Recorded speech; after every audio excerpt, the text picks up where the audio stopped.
Aduna nay lead nga gisubay ang kapulisan sa napalgang putol nga lawas sa babae sa barangay Talamban, Dakbayan sa Sugbo. Crime of passion ang usa sa anggulo nga gitan-aw nga motibo sa krimen. Ano ang report? Wa pa mo detalye ang kapulisan sa lead nga ilang gisubay karon sa nakaplagang party sa lawas sa usa ka babae sa sapa sa barangay Talamban. Sanglit nagpadayon pa ang ilang pakisusi, ilabi na sa mibuhat nini. Apan posibleng crime of passion ang nahitabo tungod sa pamaagi sa paghimo sa krimen ug babae pa gyud ang biktima.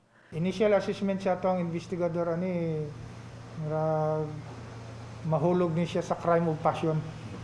Kay kung ikaw mo mawad-an na sa imuhang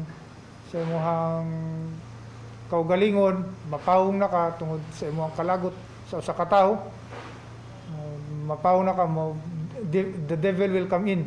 Samtang gibutyag ni Police Colonel Josefino Ligan ang direktor sa Cebu City Police Office nga dakong posibilidad nga kabahin sa lawa sa biktima ang putol nga tiil nga nakaplagan human na anod sa dagat dito sa Luok, Mandawi City.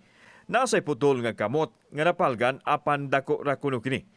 Tinguha sa kapulisan nga mapaubos sa DNA examination ang mga body parts apan gikinahanglan nga adunay pamilya nga mopatim-aw alang sa matching. Dalikyat sa pagpanawagan sa katong mga kabanay nga namisingan og kauban sa balay, kung inyuha man ganining kabanay palihog tag duol sa kapulisan para pod matigayon nato, masigo nato ang investigasyon. Niadtong Sabado napalgan ang putol nga lawas sa sapa sa barangay Talamban.